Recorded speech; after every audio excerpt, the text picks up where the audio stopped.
Hello friends and welcome once again to the Smart Investor channel. Tesla stocks continue to fall strongly, today falling more than 2%, so today we are going to update these stocks. We will explore buy zones, discuss our Tesla position, support and resistance areas, examine its fair value or intrinsic value, and review marked purchase areas from a technical perspective. Typically, for such stocks, we'll use two key metrics: the price-to-earnings ratio, comparing share price and earnings, and the price-to-sell, which compares the share price and sales. We'll use these two measures to seek fair valuations for purchasing this company. Let's start. Despite this drop, the stocks are still 38% above their fair value. Moreover, they're trading at 41 price-to-earnings, which is quite high. Examining the company's past valuations shows that it's historically inexpensive.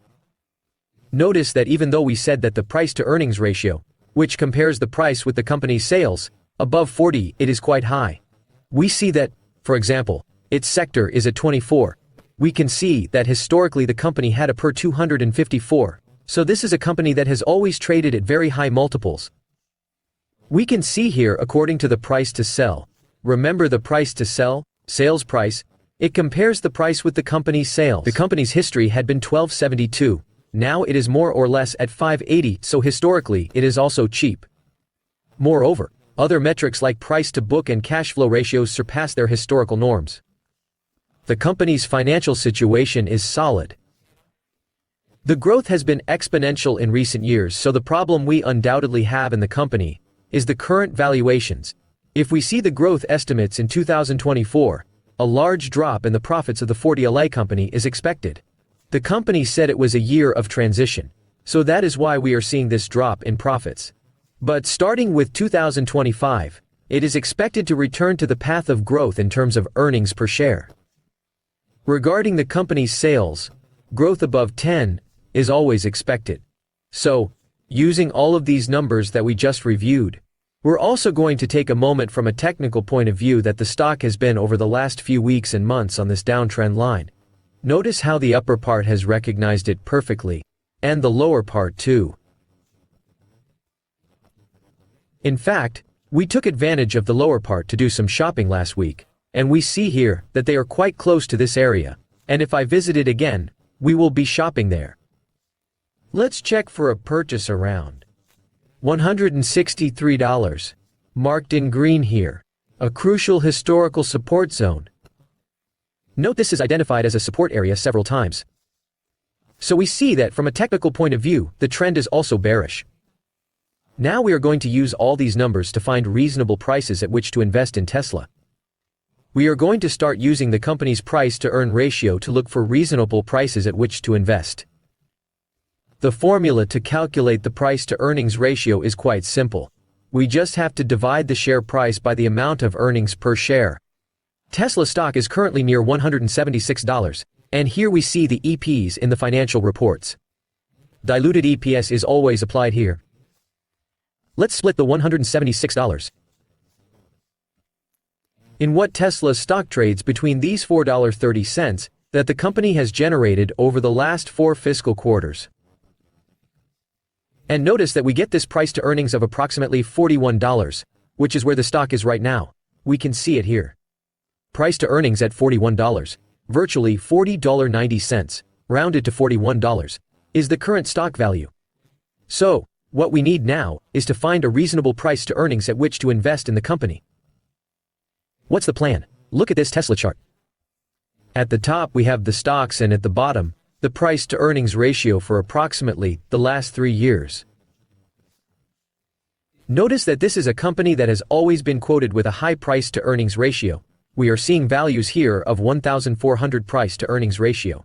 However, if we see here for approximately 2023 here, notice that we are already seeing much more reasonable prices. Price-to-earnings maximum of 84, and notice that we had here some minimums in 2023 of approximately 30. In fact, we saw it trading at some point below 30, but we can take that if the company comes to look for the valuations it reached at the beginning of 2023 with a price earning 30 could be an excellent buying area. So we are going to use a price earning 30 that the company already reached last year as an interesting buying zone. What's our next step? All we have to do is multiply that reasonable price earnings at which we want to invest in Tesla by the amount of earnings per share. The mathematics, as we see, is quite simple. 30 is the reasonable price earnings that we think Tesla can achieve for $4.30 in earnings per share. We are obtaining $129 as an investment price. So we are going to come here to the graph, and we are going to explain this a little. The first thing we are going to do is draw a horizontal line. We are going to say that this corresponds to the $129. And we are going to put a text that this corresponds to a price to earnings of 30. So look, when we had these minimums here at the beginning of 2023, the valuation of the company was a price to earnings 30.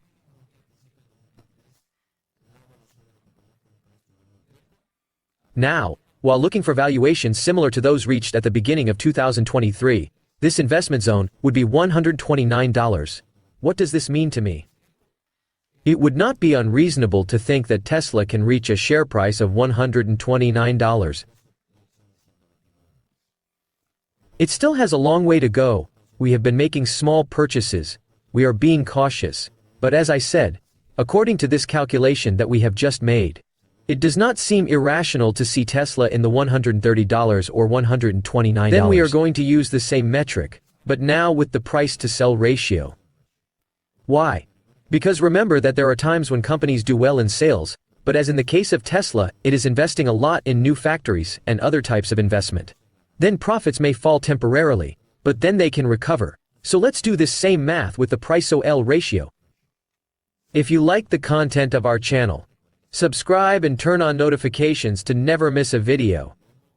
Feel free to comment. I always reply to all your comments, and I'm interested to know what you think about the companies we are analyzing. You can also leave a like and share the video so that it reaches more people. Then we are going to do the same calculations using the price-to-sell ratio. In the case of price-to-sell ratio, the formula is a little more complicated, but nothing extraordinary. What we have to do is divide the share price by the amount of sales per share. So let's calculate the amount of sales per share of Tesla. To calculate the amount of sales per share, just divide the amount of sales of the company from the last 4 fiscal quarters, about 96 billion. Between the number of outstanding shares, about 31 billion in this case. Then notice that Tesla for each share in circulation generates $30.50 in sales. So notice that now to calculate the current price-to-sell ratio, all we would have to do is divide the share price by the price-to-sell, which is 35, and we will be obtaining that price-to-sell of 5758 approximately, and that the company is currently in.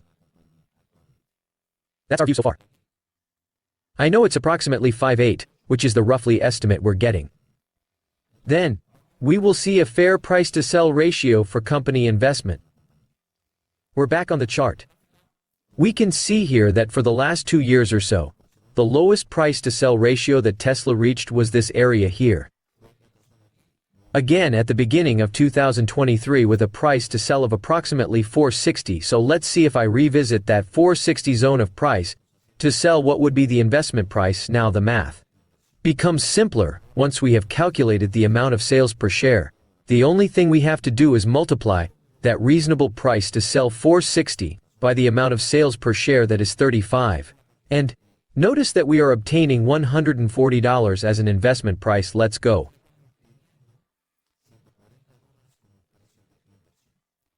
Let's plot this on the graph, and we're going to talk a little about this price to sell. We're going to go back to the graph here. We're going to draw a horizontal line again at the 140, and we're going to tell you that this corresponds to a price to sell of 460, and look how interesting. We have two prices that seem like, if you come looking for their lowest valuations in the last 2 years, they could be interesting buying areas.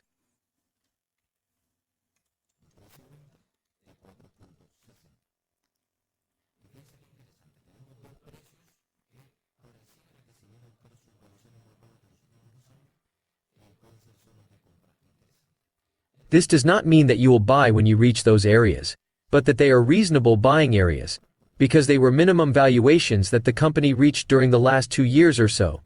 And it also tells us that they are areas that have historically given very good results if we invest in those regions. We're going to move on to close the video. We're going to set up some price alerts on Tesla and put some notes on this company. We are back here in our MAR Investor Tool investment tool. Remember that it is always available in the first link of each of our live streams, in the description of each of the videos. Setting 2 alerts.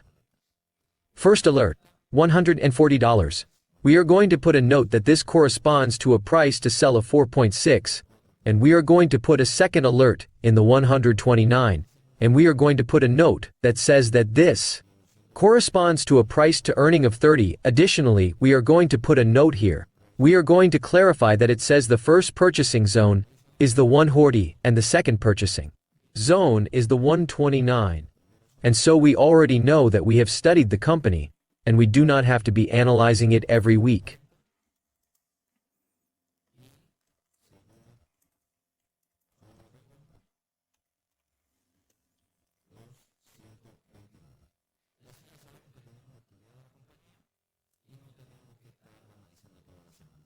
Remember that these calculations generally do not change over time. Only every 3 months when they report earnings do we have to adjust the numbers. But we see that we do not have to constantly monitor the share price.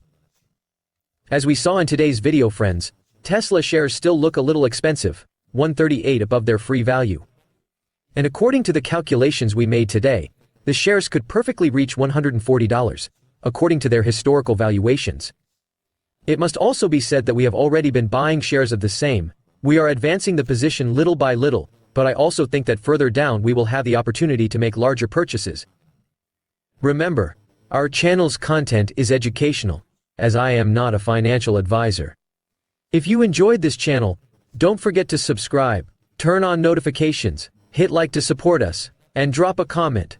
I'm always eager to hear your thoughts on these companies. Thanks and see you next time.